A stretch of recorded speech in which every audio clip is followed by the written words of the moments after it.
Professor Geoff Perry, thank you very much for joining us today. Yes, my pleasure. Thanks for the opportunity to come and have a talk. Yeah, no, thanks very much. Oompher is all about inspiring people to achieve extraordinary things. So throughout your life and career, who has inspired you? That's an excellent question.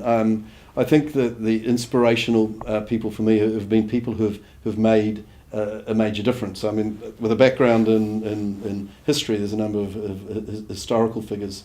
The ability to make change and to take people with them. If you look at the New Deal in the States in the 1930s, Roosevelt. If you look at even in New Zealand, quite a controversial figure in New Zealand has been Roger Douglas. But if you talk about someone who made a major change in the direction of the economy and who had a belief and was able to take enough people to move him through.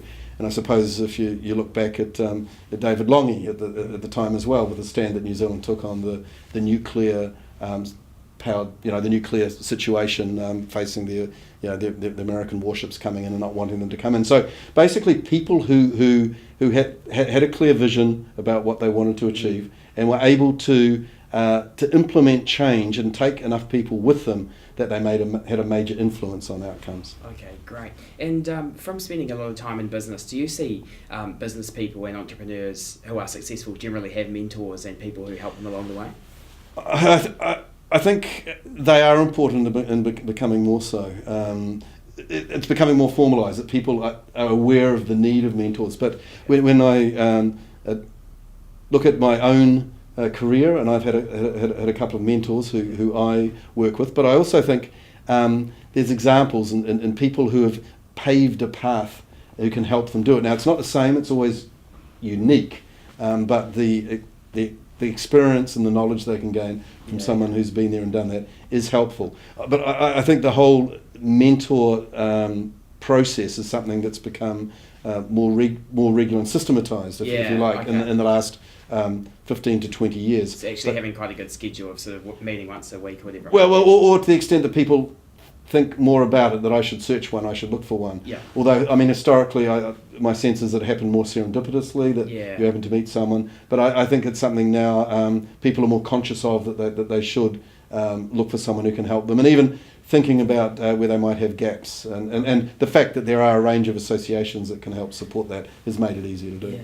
So in terms of business and CEOs and business leaders all over the country and indeed the world, what's some stuff that you've noticed in terms of correlations between great CEOs and great business leaders? Are there some key factors that you notice dealing with a lot of business leaders, obviously around Auckland, around New Zealand? Well, I think there's a number of components. One is they have an ability to think big picture strategically, but also to be able to translate that into what you have to do to achieve. Secondly, there's a confidence and a willingness to make change, to take on big challenges, and to risk some things to achieve some things. And as personalities, there's a confidence in their ability. But the very successful ones, and it's sort of a slightly New Zealand characteristic as well, there's a slight undercutting of that, a modesty that goes with it. But there's an inner confidence. It's interesting when you look at research on the characteristics of entrepreneurs in Western societies. The sense successful entrepreneurs, the research show that there's a belief that they can make a difference. Right. If you go into Eastern societies, it's there, but it's not as strong. There's a greater belief in luck and alignment, etc. So, but particularly with Western entrepreneurs, there is this belief that I can make a difference. So you do see that in senior CEOs and entrepreneurs. Right. So just on that point of CEOs and entrepreneurs, what are some of the key differences you notice between, say, entrepreneurs who are out there doing it themselves versus maybe people in more corporate structure of business? Are there key differences you notice? Well, I suppose the difference that I notice, if I take an example, if I can use Tony Falkenstein, as an entrepreneur, he's on my advisory board here, and he's been connected with the business school for a long time. For Tony, the excitement of a new idea, of the possibility of what you can do with it, it innovates him and it excites him, and the idea of building something brand new and making it successful. So that it's maybe a total picture thing. Okay. So it's taking from from concept all the way through was corporates. They're making change, but they're normally starting with something and they're adjusting and growing or changing it. So that there's I suppose one of the key differences is for the entrepreneur, it's the excitement of a blank space and then what you can do in it. For a corporate, it's a little bit more structured, and it's how you move in there. Right, and at AUT Business School, do you obviously would have a lot of aspiring entrepreneurs and corporate business people coming through? Well, we get both in the student body. What's interesting in that is how you deal with it, and some of the traditional management curriculum is based around creating corporates. It's based around creating people who will be employees and work their way up to various levels. So a lot of the traditional cases, Harvard business cases, etc., are around major organisations and how they deal with things. What's interesting, if you're going to work with those who want to be entrepreneurs, it's quite different because they have to frame the problem.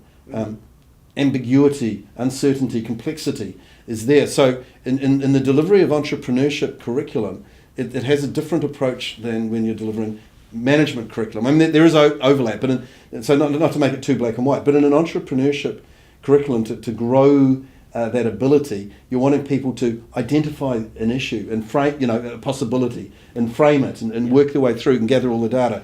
In management, quite often you present them with a situation and then work through a problem. So but one needs to be careful, because I think when you look at modern business and the way it's moving within organisations, the blurring, the functional disciplines are becoming more blurred. People need to move across areas. And entrepreneurship, which is taking an entrepreneurial approach in the corporate world, is becoming more important for organisations to succeed. So there are differences, but I think the overlaps are getting much greater. Okay. And just as a follow-on from that, how do you think businesses identify entrepreneurs? What makes a great entrepreneur? Is it someone who's willing to dedicate a big part of their life to helping build a great cause? Well, I think entrepreneurs are people who can identify opportunities, evaluate them, and then make them happen. So I think that it's looking at the features and characteristics of people, the way they look at the world, the way they work. It's not because they're necessarily trained or educated or experienced in a particular area. It's more the mindset they have when they approach something. Are they looking for a new way to do it? Are they excited by that? Can they look at things through a different lens? It's more that, rather than that they've come up any particular pathway. Okay. And during your career today as the Dean of the AUT Business School, what's your most rewarding part of the job? Well, there's a couple of things, I suppose.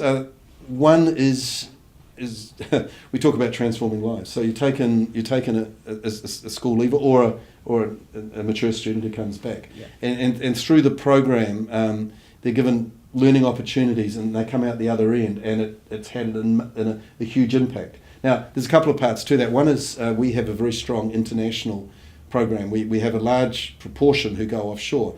Now, the growing that those students have when they come back, and you see how they've grown from that. And the other is the opportunities that we build through our curriculum for students to connect with industry. So they're getting knowledge, but they're getting it. It's authentic. It's in the context of business. So I suppose one thing is seeing the growth of students and seeing what they can achieve and where they go. The other component is around the research that we're driving, and so we've got this philosophy of being systemically engaged with industry, or systemic partnership. So we have research that's having an academic impact, but also research that's having what we call a non-academic impact. It's having an impact on organisations or on business or on society. So it's one of those two things: the student achievement and also the impact that our research is having. Okay, so for people wanting to get into education, especially in the business world, is your advice to get out there and have a bit of experience first, or what do you recommend in that space? Ideally, it's better that there's a blend. It doesn't always work that way. There are other ways that you can. There's a straight through academic who's gone to university and has become a researcher and has moved on. And one of the things that we work with is how we can connect that academic in a meaningful way with industry as well, and it could be in a research space. So we have a mix of academics. We have those who do have industry experience, and then they come back and they're superb. And we have academics who've gone straight through and don't have that industry experience, and some of those are superb as well. Okay. So It can be a bit of both. yeah, you need a bit of both. Yeah. I think ideally you would like them to have some industry experience. Yeah. However, that's not always the case, and those who don't, some of them are superb academics as well. Yeah, so just going back to what you were saying before about industry partnerships and connections, AUT Business School is very strong in that area, and it's something you've spent a lot of time developing through programs such as Shadow a Leader and so on. So do you think that does give students a competitive advantage and ability to network in areas so that when they finish their degree they can get out and find employment? Well, I think it does in a couple of ways. One, it's through the curriculum, so that that they get the opportunities to do some real projects. Secondly, there's a continual thinking about how can I use this when I'm working, or how can I use this to improve things. So that helps them. But also in the way that we teach, students have to through the curriculum have to work in teams. They have to present.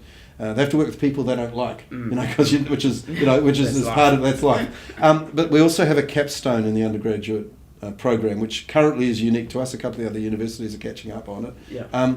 70% of the programs at AUT have a cooperative education placement, so they actually go into industry, and they spend 9 weeks in industry. It's got an academic component and the applied program component, and so that really does prepare them. And 60% of students get job offers out of that. That's so amazing, so they're getting the experience and the connection, but they're which improves their education and their knowledge. But they're also actually getting job offers as a result of it, and that's a really good thing. Overseas in North America, good business schools have that. In New Zealand, a couple of the others have it in a small way. All of our students do this in the undergraduate program. So just in regards to that networking, is that vital today? I mean, do people who are wanting to be in business or as entrepreneurs, do they need to get out there and network and meet people? And that's a rhetorical question. I mean, obviously, yes. Networks, knowing people, being able to connect and pull things together is becoming more and more important. So yeah. Okay.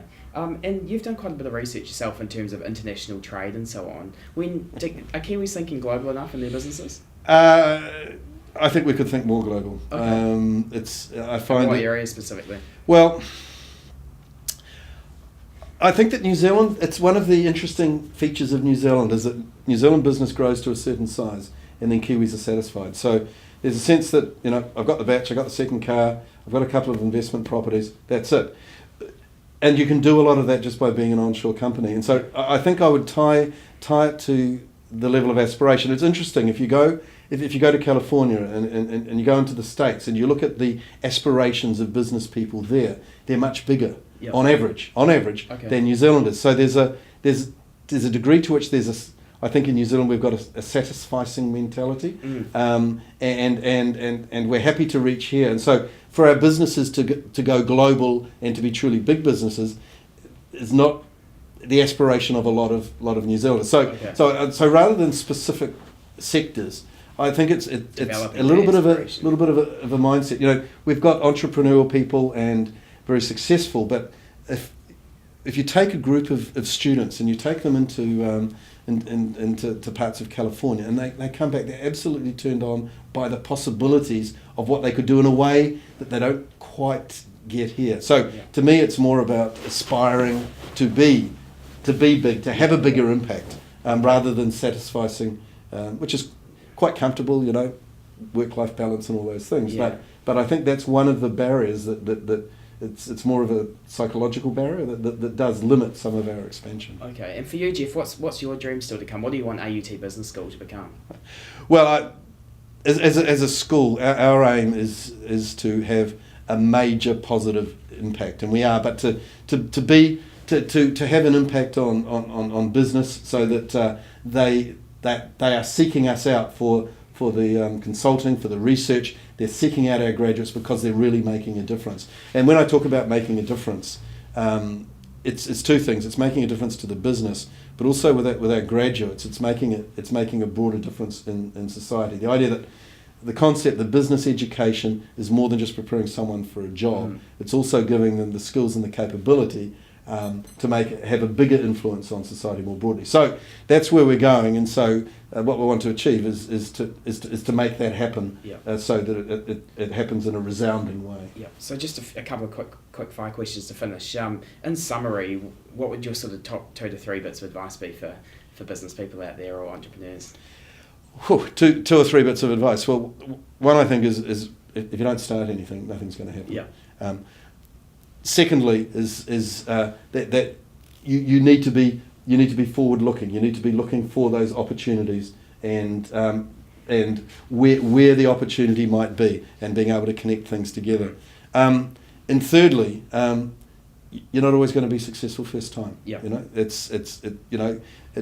You need to be aware of that and understand that there will be some issues and it mightn't work, but then get up and try it again. Okay, so to finish the interview off, can you look down this camera here and tell us, what are your wise words for the people of New Zealand? I think the important thing for me, and I think and for others, is to challenge yourself, to not be satisfied, to be restless, to be prepared to take on an extra challenge, to take yourself out of your comfort zone. That's when you achieve, that's when you extend your ability to do things and you extend the impact you have. Well, Geoff Perry, thanks so much. Okay. Cheers.